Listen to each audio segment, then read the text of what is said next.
Thank you. Thank you very much. Thank you. That's a good-looking group behind me. This group isn't too bad either. Very nice. Nice to be with you. Beautiful, right? Beautiful. Thank you very much. And thank you all for being here to support one of the most important pieces of legislation in the history of our country.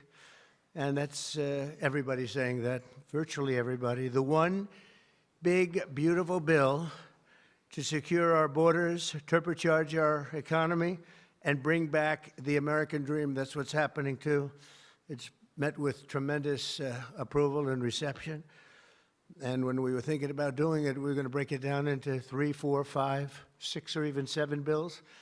And I said, let's make it one big, beautiful bill, Mike, right?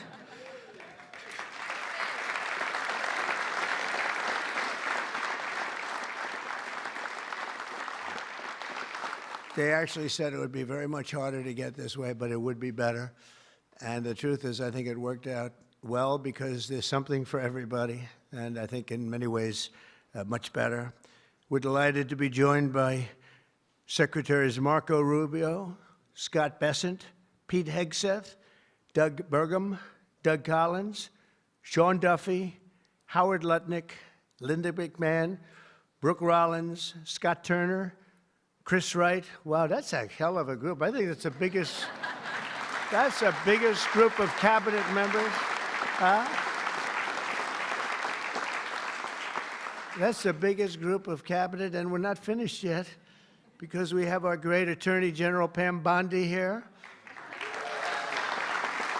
U.S. Trade Representative, and he's working around 24 hours. We have them one after another. Countries come. Everybody wants to be with us because we have the hottest country in the world. A year ago, we had a disaster on our hand. We had the coldest country, I think, by far.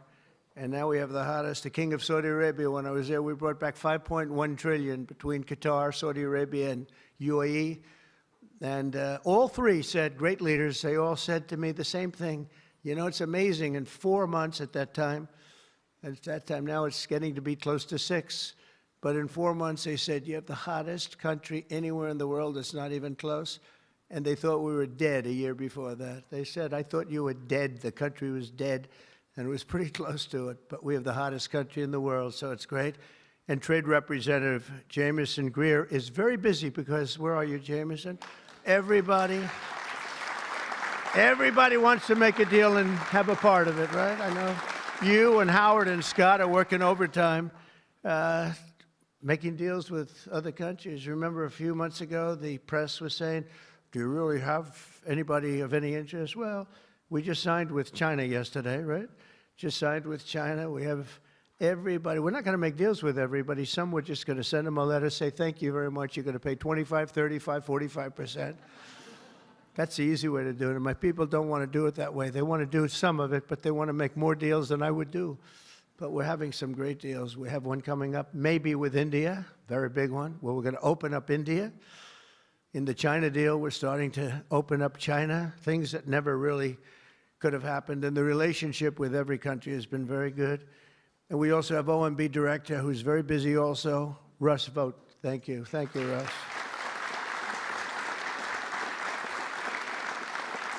And also, I want to give a very special thank you. This is a hell of a group we have here. This is amazing, the quality of people. But actually, I like these people and most of those people much better than the people I just named, okay?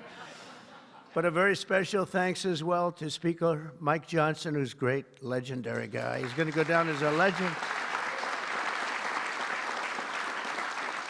A great friend of mine, a fantastic Senator, Roger Marshall, wherever you may be. Roger, thank you very much. Thank you. Bernie Moreno, great win Bernie had in Ohio. Bernie, great win. That was a tough race. They said that was not winnable, and he won by about 5 points, so that was pretty good. So much for not winnable. Mike Lee is here. Mike, hi, Mike. Thank you, Mike. Tim Sheehy, another tremendous win. Way to go, Tim. Young, handsome.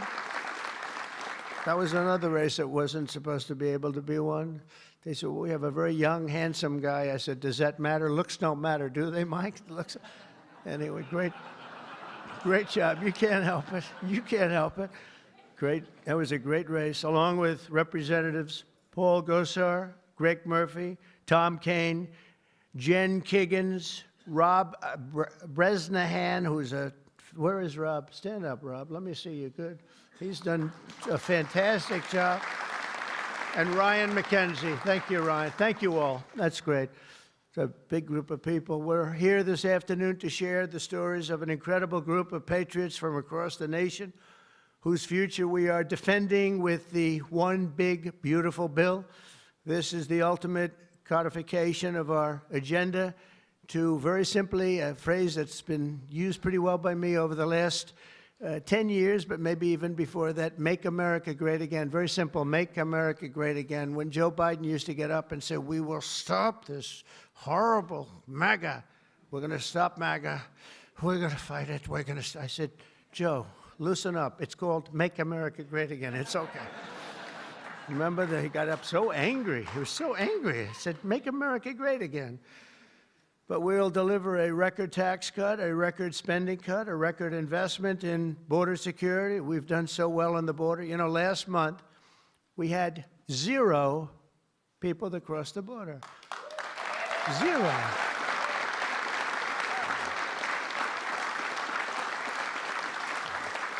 So Christie and Tom Homan and some of the people, what a job you've done. But you know, people forget about that. They don't care. The border's been fixed. I wanted to talk about the border 2 days ago at a big group. Sir, they don't want to hear about the border. Why? It's fixed. You know, it's the second time it happened to me. In 2016, I won on the border. I fixed it in about 3 months. It was beautiful. And they wouldn't let me talk about the border. Sir, nobody wants to hear about the border. But we're going to talk about it anyway. Right, Tom Homan? We're talking about it anyway.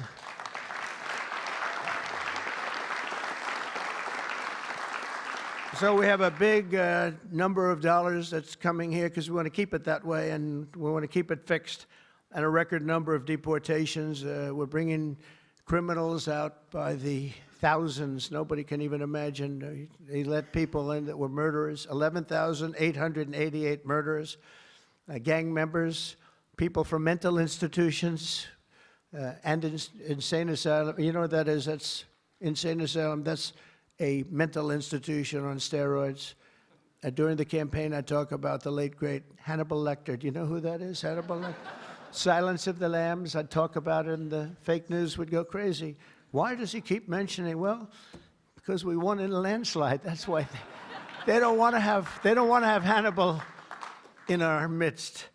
And the day I signed this bill into law, almost every major promise made in the 2024 campaign already will have become a promise kept. And that's very important. Promises made, promises kept. And according to the Council of Economic Advisors, these reforms will protect or create more than 7 million jobs, add 3.1% to economic growth, reduce taxes for the typical American by nearly 15%, and increase take-home pay for the normal family of 4 by at least $13,000, and that takes place immediately. That's not bad, right? Look, I'm looking at that guy back there, right? That's pretty good. And if we had a person over at the Fed that would lower interest rates a little bit, that would be helpful too. It's hard to believe. This is on top of, you know, we have to fight this guy. He's not doing the job. Each point that he keeps it up is the equivalent of $300 billion. $300 billion. So if he loaded 2, it would save $600 billion.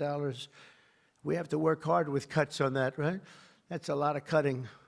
And this guy could do it so easily. We don't have inflation. Well, we might have inflation. Yeah, and if you do, you raise the rate a little bit. That's okay. But we're going out because Biden gave us a lot of short-term debt. And given the short-term debt, he did us no favor.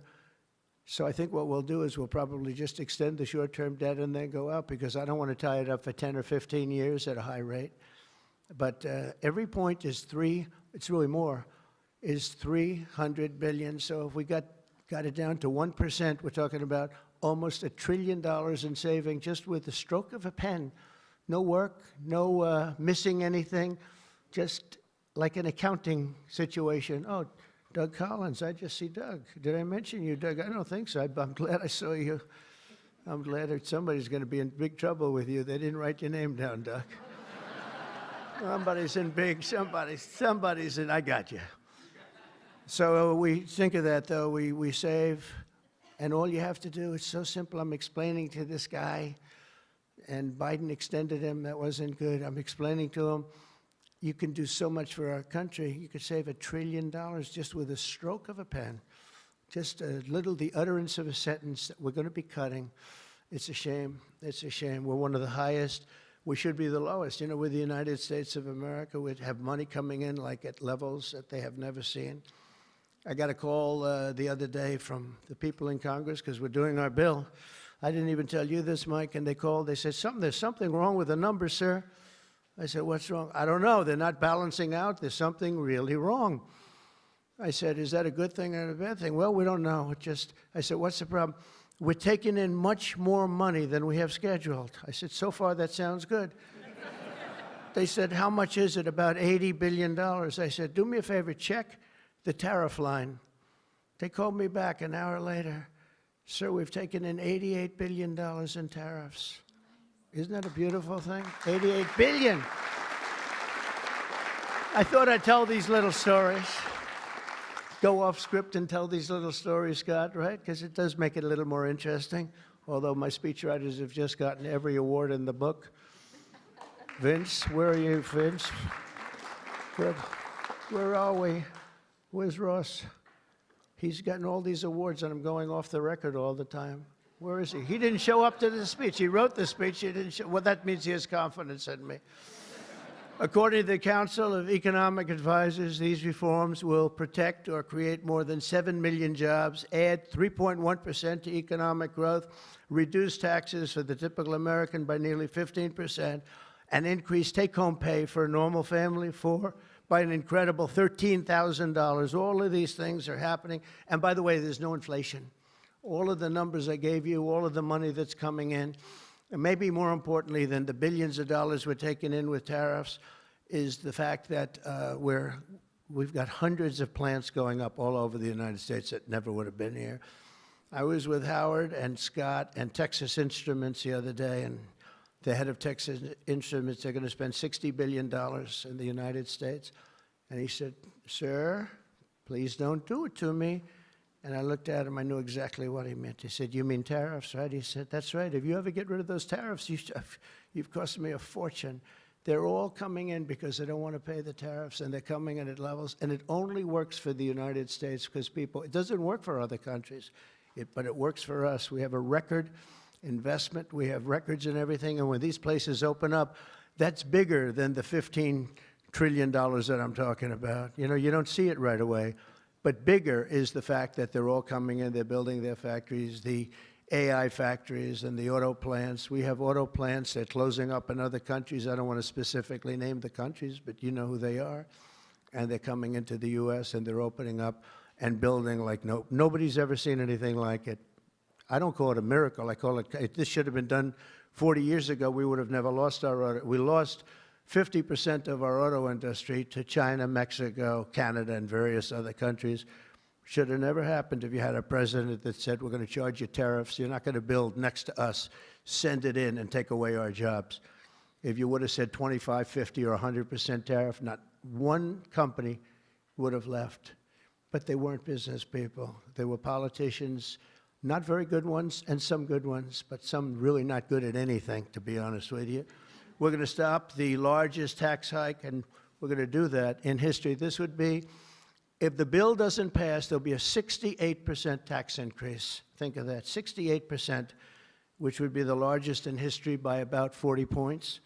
And we'll make the Trump tax cuts permanent, expand the child tax credit, and we will deliver no tax on tips, no tax on overtime, and no tax on Social Security for our great seniors.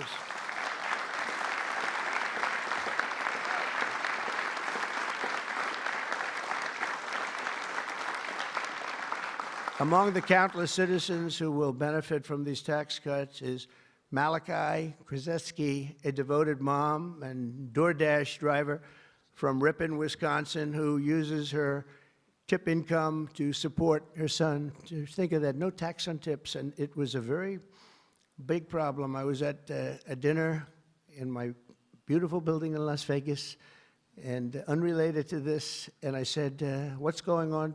I will never say good-looking waitress, because looks don't matter anymore, you know, in our modern society. She happened to be beautiful, but I won't say that. I won't mention that, but nevertheless, a waitress came over, and I said, how are you doing? She said, not good, sir. Why?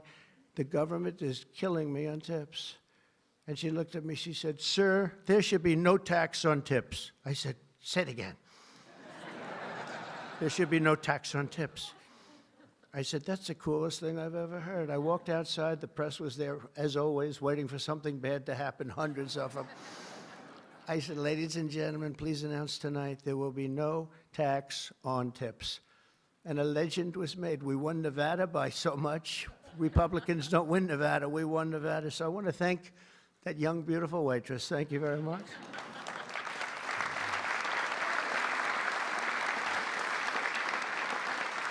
But with no tax on tips and other cuts, this bill will save Malachi thousands of dollars per year, enabling her to achieve her goal of visiting every U.S. state with her son. She wants to visit every state by the time he's 18 years old. So, Malachi, it sounds to me like you're off to a fantastic start. And where are you, Malachi? Where are you? Congratulations. Great. That's good. Thank you.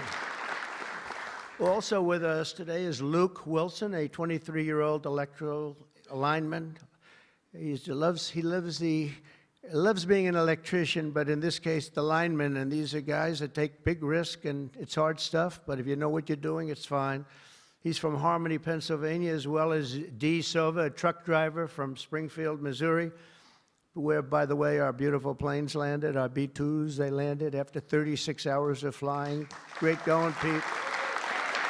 And they hit the target. And they hit the target, and the target has now been proven to be obliterated, just as we said. We had little fake news from CNN. Thank you very much, CNN, for that. With 3 million miles of driving under her belt, who mentors other women in her industry. And I just want to say, Luke and Dee spend countless hours working overtime to help make this country run. And this bill, the typical overtime worker like them will take home nearly $1,500 extra every single year. So you're talking about at least $1,500, and there will be no harassment because you were being harassed by the Democrats. So Luke and Dee, congratulations to you both. Thank you very much. Congratulations, wherever you may be. Thank you. Thank you very much. Also with us is James Benson, a third-generation auto worker from Belleville, Michigan, who has spent 26 years at Ford Motor Company, which is doing very well. They have a lot of plants in this country. If you have plants in this country, you're going to make a lot of money. And is a member of a tremendous group of people, auto workers.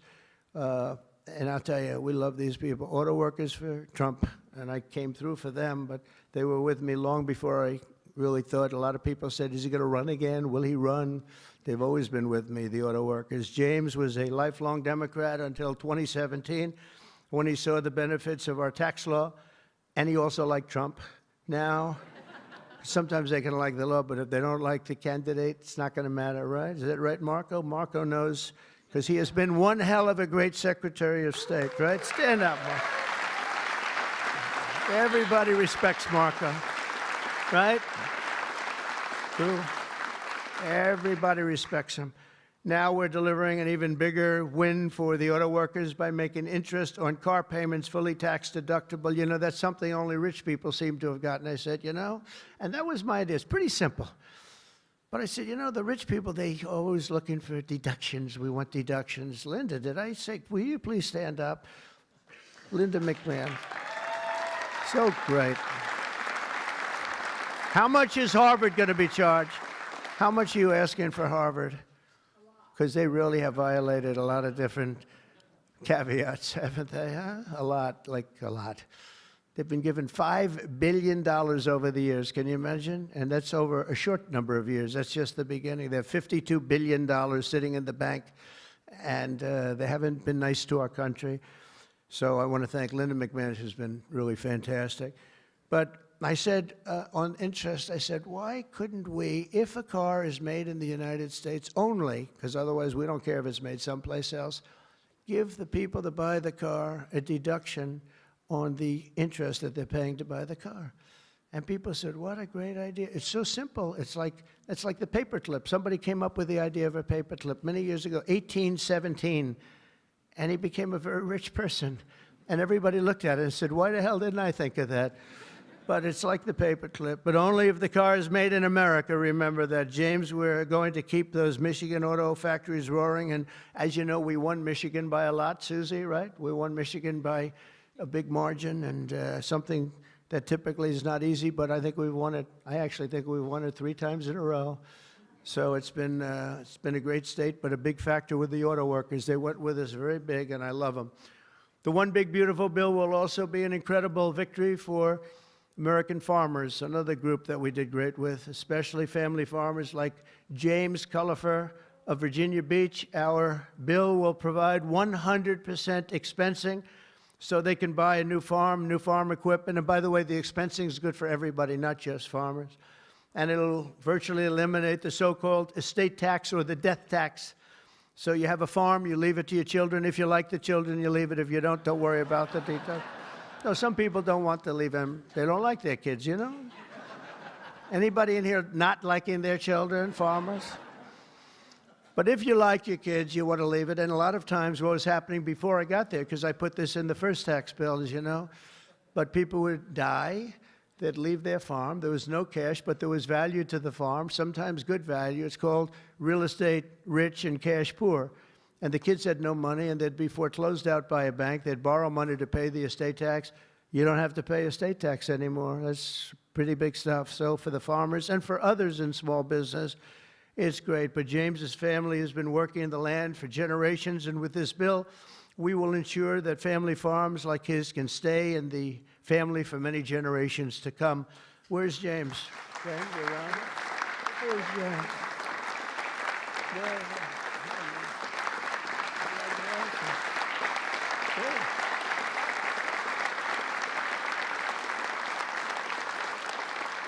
That's great. And you know what I mean, James, right? People pass away, they love their kids or whoever they're leaving, but they love their kids especially. And you won't have the family farmer anymore the long time because they were losing them to the banks, and they were losing them at record numbers. It's not going to happen anymore. There's no tax. We're also going to empower American parents by expanding opportunity scholarships to provide school choice. School choice is a big deal.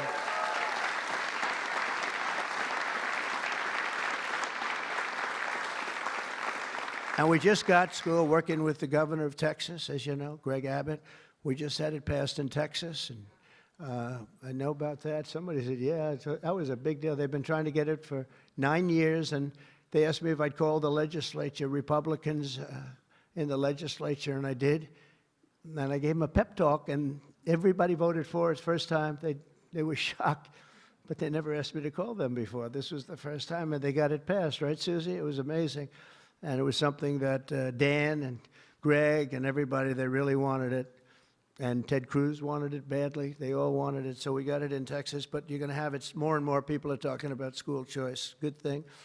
This will be the godsend for mothers like Angelina Banks from Philadelphia. Where's Angelina? Where is Angelina? Oh. Oh. Oh. You are very pretty. She went out for a second and she's coming back. Okay? Where's Ange? Come on over here, Angelina. Oh, that's terrible. Oh, wow. How are you? I won't ask you where you've been, okay? I promise. But it's great to have you. It's great to have. I mentioned your name. I said, where's Angelina? He said, she'll be right back, sir. Thank you very much. Appreciate it. And Aubrey and Ava Jane, Angelina says the tax relief for child care and education are a foundation for stability and dignity. I think those were your words, right? Stability and dignity, good words for her family. And with the One Big Beautiful Bill, we're delivering both, empowering hundreds of thousands of families to choose the public, private, charter, religious school or the home school of their choice. And Angelina, thank you very much for being with us. Beautiful. Beautiful. So this bill will also be the single most important piece of border legislation ever to cross the floor of Congress. We will hire 3,000 new Border Patrol officers and 10,000 new ICE agents. And these people are great. I tell you what, I got to know a lot of them. And we have tremendous representation. They've been for me from day one. In fact, I shouldn't say this, but they endorsed me when I first ran, almost at the beginning.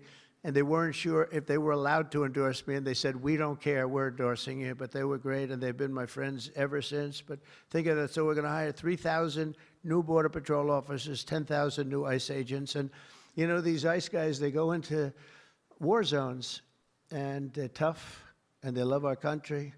And if you're not going to be tough, you're not going to do well. But they are tough, and they'll break into a pack, and they call them a pack. Some of these packs come out of the jails of Venezuela. They come from places that you don't want to know about. They're gang members that have been all sent in here through Biden's open door stupid policy. The dumbest policy, I think, well, we have a lot of dumb policies, but the worst, I think, is open borders, where anybody comes into our country totally unvetted, totally unchecked. And they're drug dealers, and they're people that we don't want them. And they're murderers, you know, they're murderers. I told you, over 11,000 murderers. They're in here. 50% of those, by the way, murdered more than one person. And they came in, no check-in, no anything. It's so sad. What that man has done to this country, we should never forget it, okay? We should never, ever forget it. With that whole group of people, I don't even think it was him. He didn't believe in open borders. He didn't believe in men playing in women's sports or transgender for everybody. But what that group of people has done to this country will never, ever, I don't think we can ever allow history to forget it. What they've done to us is so sad.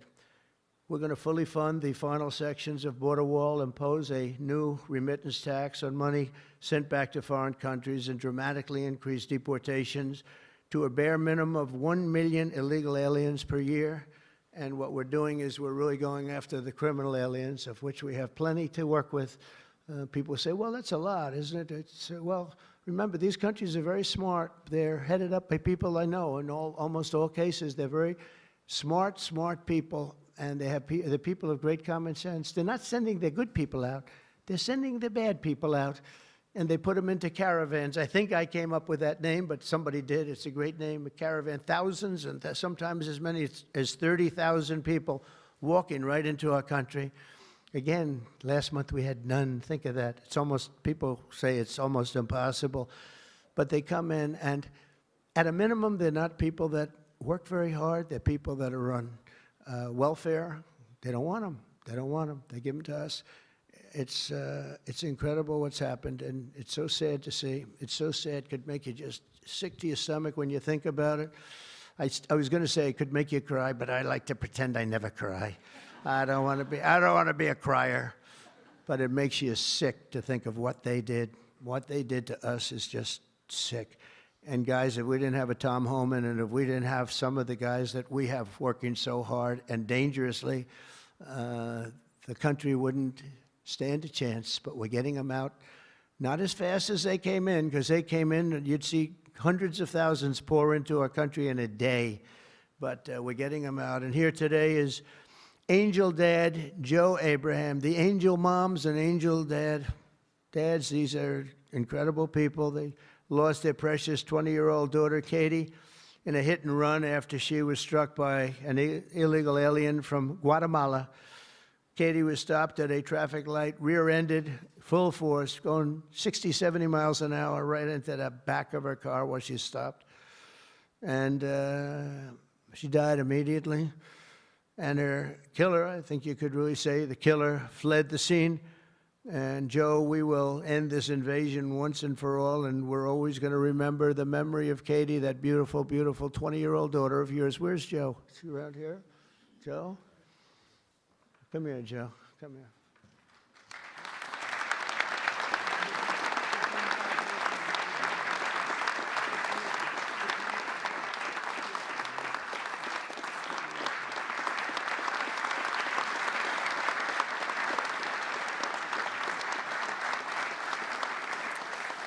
Ah, boy, oh, boy, oh, boy. Thank you, Joe, very much. Also with us is Sarah Stewart from Kerrville, Texas, who lost her brother to the fentanyl epidemic that has inundated her small town. Our bill provides billions and billions of dollars to stop fentanyl and other illicit narcotics. We're also charging other countries like Mexico, Canada, and China billions of dollars in taxes that we put on because they've allowed people that are selling fentanyl to go through their countries, or in the case of China, they send it here, and paying a lot of money at least, but would rather stop it. I think we're doing a big job of that, but would rather stop it. And other illicit narcotics pouring across the border and stealing more American lives. And thank you. Sarah will not rest until that fight is done. We're going to get that fight done. Sarah Stewart is where? Sarah? Hi, Sarah. Beautiful. Thank you. Good guy, huh? Yeah. I can see that. I also want to thank the president of the National Border Patrol. His name is Paul Perez. He's been with me from the beginning. And Brandon before him. These are great people. I've gotten very friendly with some of these people from Border Patrol and ICE because I'd call them once every 2 or 3 days. How we doing? How we doing? How we doing? If you remember, Kamala was the border czar. And in 4 years, she never made one call to Paul or Brandon or anybody else. And I'd like to have Paul come up, say a couple of words if you're here. Paul? Where are you, Paul? Oh, there you are. Go ahead, Paul. President Trump made promises that he's kept. Now it's time for Congress to back him up. We need to end the chaotic and recklessness that Biden allowed into this country. The millions of people that are out there, we're going to get with this big, beautiful bill. We've got the funding, we've got the technology, we need everything in that bill to get it done so that no more families are victimized. And those that have victimized families, we can go get them out with ICE. Our officers and agents are not afraid. We're ready to take this fight to them, and we've been so because of President Trump's leadership. Thank you, sir.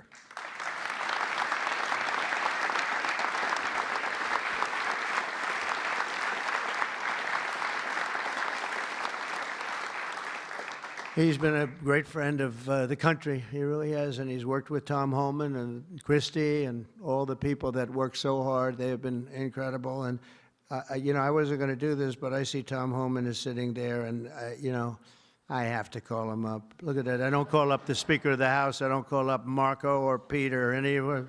But I want to call this guy because this guy is keeping us very, very safe. Come on up, Tom.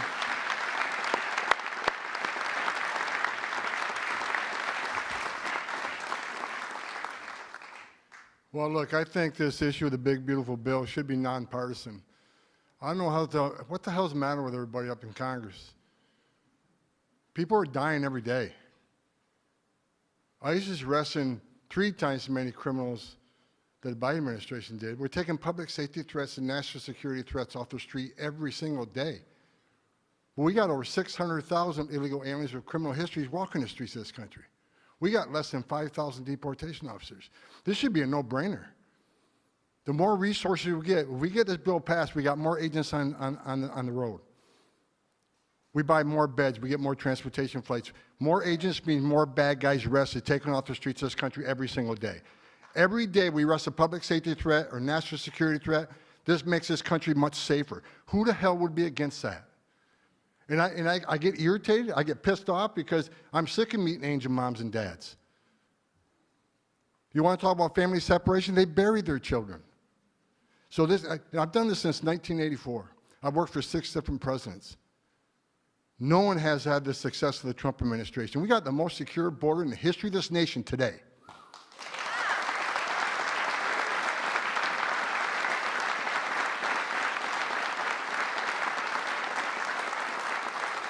But we need more border wall. Border walls save lives. Women and children can't get over that wall, which means they go to a place where there's not a wall. And what's waiting on them? The men and women of the Border Patrol who take care of the humanitarian needs and save their lives. We already got fentanyl seizures down half. Fentanyl seizures should be 100%. We should have zero fentanyl coming to this country. We need money to help secure that border at a higher level. Stop the fentanyl from coming in. Stop the sex trafficking of women and children. Stop the known inspected terrorists coming across that border. Right now, I was looking at the stats today. ICE is arresting a record number of known suspected terrorists in this country, along with the FBI. With more money, we can arrest more of these people, make this country safer. This is a nonpartisan issue. Let's make this country safe again. So to the Democrats and the Republicans and the Independents, I don't care who you're from, pass the bill so we can make this country safe, so we can stop the violence against ICE officers. Let's make this country safe again, and without that bill, it's going to be a hard road. We got a lot of people to look for, a lot of people to arrest, a lot of national security threats we know are in this country. We need to find them. We need more money to do that. We need more agents to do that. For God's sake, let's pass this bill and get this done.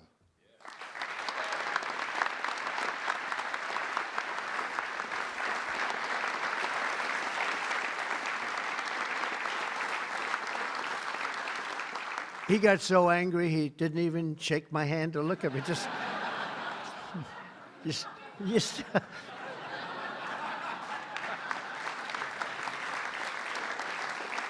But he's right.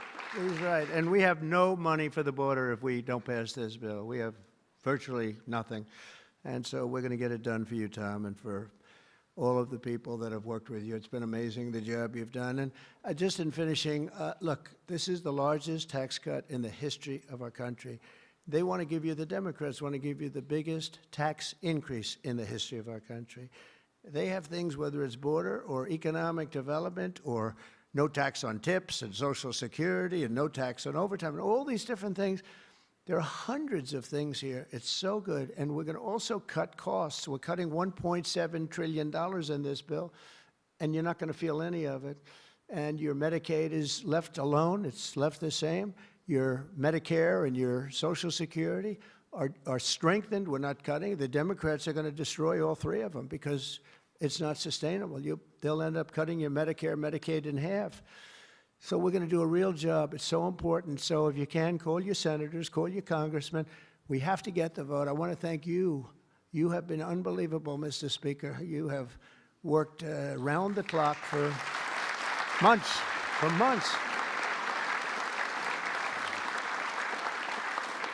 And, you know, I shouldn't say this, but we don't want to have grandstanders where one or two people raise their vote. We vote no.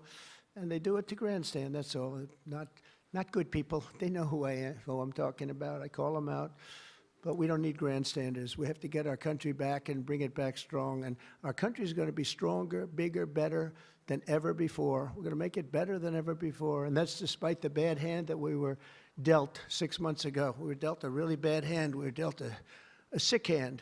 It's unbelievable. You know, when I came back yesterday, as you know, I made a big trip to a place where we had 28 countries represented, and we did something that's never been done. They've raised the number of money, the amount of money that they've been to $1 trillion a year, and that's for world safety. But they all asked me the same question. They said, how could you have allowed this to happen to your country?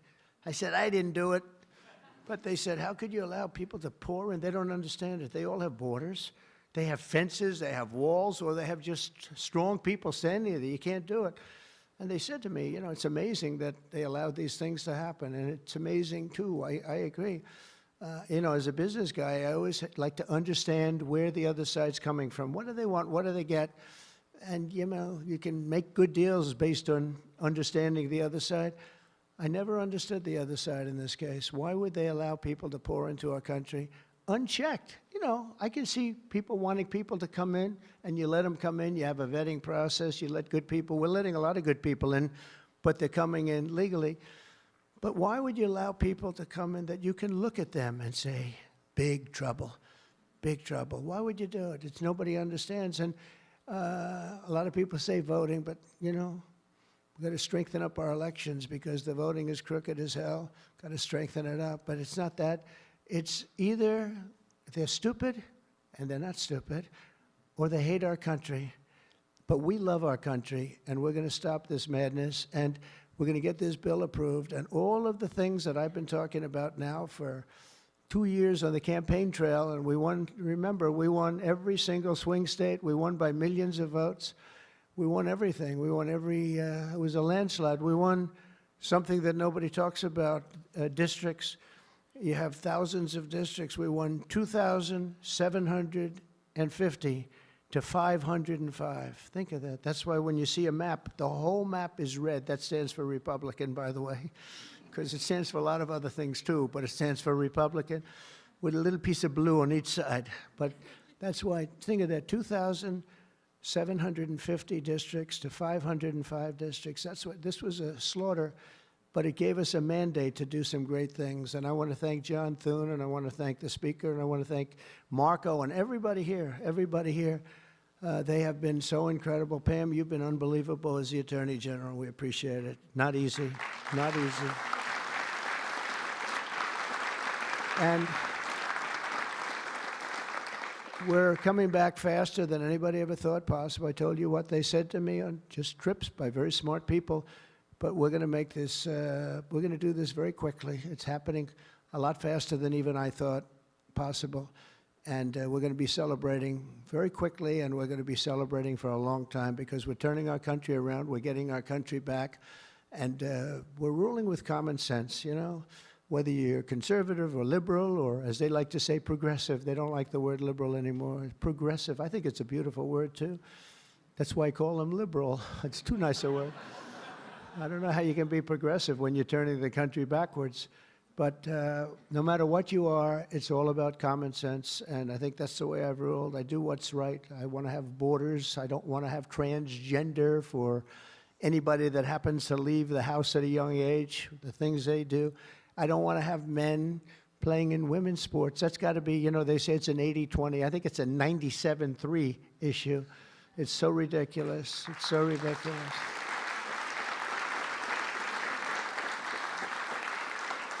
There was a long-distance race the other day, or at least reasonably recently, and they had a top man and they had top woman, but it was a woman's race, and the man entered. He happened to be transitioned. Isn't that lovely? And he entered the race, and he beat the champion woman by 5 hours and 14 seconds. 5 hours, that's a lot. Think of it. You're waiting 5 hours for your beautiful daughter to come in. Come on, baby, let's go. You can do it. He won by 5 hours and 14 seconds. It is crazy, and it's so demeaning, and they don't want to change. I see it the other day. Guys like Schumer, our great Palestinian senator, this guy, no, he's changed. He used to like Jewish people. Now he's totally against Jewish people. It's the most incredible transformation I think I've ever seen. But who would allow this to happen? In other sports, the same thing. Try the weightlifting numbers someday. You want to see some big differences. In a million years, the women will never catch these numbers. It's not going to happen. And it's very demeaning to women, and I don't like it when it's demeaning to women. So we're turning the country around fast. We love you all. Thank you very much, and good luck. Thank you.